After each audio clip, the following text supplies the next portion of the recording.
Naay nangutana sa kuha pa unsaon daw pag-ilis sa pangalan sa Facebook. Simple ra kay na siya, labi na og page kay pwede kayo ka mag-ilis. So ipakita na ko sa inyo, tara let's go. So una di ay anhis ako sa akong screen record kay i-record sa nato. So mauni siya pangitaon nimo imong Facebook na app, then tuplokon na nimo siya, then tuplokon nimo na imong pangalan.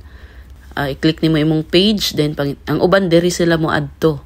Pero kaning try nga dot, pero di ko mo ana dira ko sa setting, tuplokon nimo ang setting, then mo scroll down lang ka.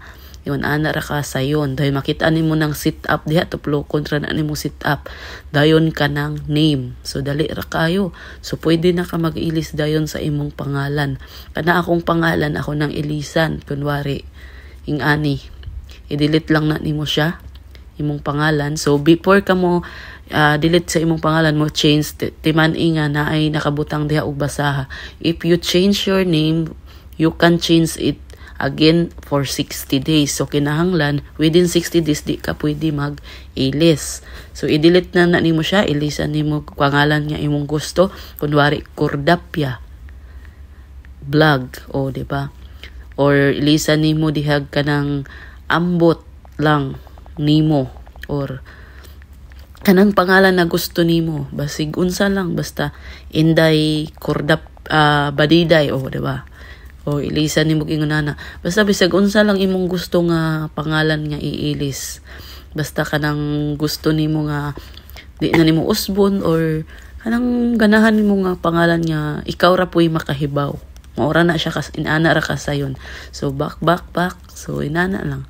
Dili lang sa ako mag-change kay okay pa man ko, magngita pa kog laing pangalan na gusto jud nako. Og shout out sa akong mga bagong followers. Hello. So mao day ito ingon naon ra siya pag-ilis og pangalan sa wala pa nakahibaw. So ang uban nakahibaw naman, so para ra ni sa mga wala pa nakahibaw. Kay namo gyud nangutana sa ako nga unsaon daw pag-ilis og pangalan. So inana ra siya kasayon. So moadto ra kag setting, set up, dayon ilisan nimo nga imong pangalan.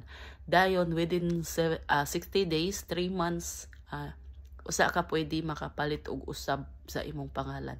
So ingon ana ra kasayon, unta na mo na katunan sa wala pa kahibaw, sa uban na kahibaw na nakabaw na mo sa ubang mga video. So unta din sa wala pa nakahibaw na mo nakatunan. O gusto lang sad nako i-shout out ang akong mga bagong followers og sa ako ang nagsuporta nga bisan ginagmay, at least naabot na ta og 49k. Mga last week lang yata na nga sa 47 lang ako. Okay. Pero ngayon nasa 49 na. So napakasaya ko talaga ng araw na to. Kaya dahil dyan, pag nakaabot tayo ng 50k, mamimigay na tayo ng GCash. Sige! Kasi guys, nung nakaraan, namimigay ako ng GCash. Pero hindi ko pinapakita kasi ayaw ko nang ipakita. At least na nila natanggap.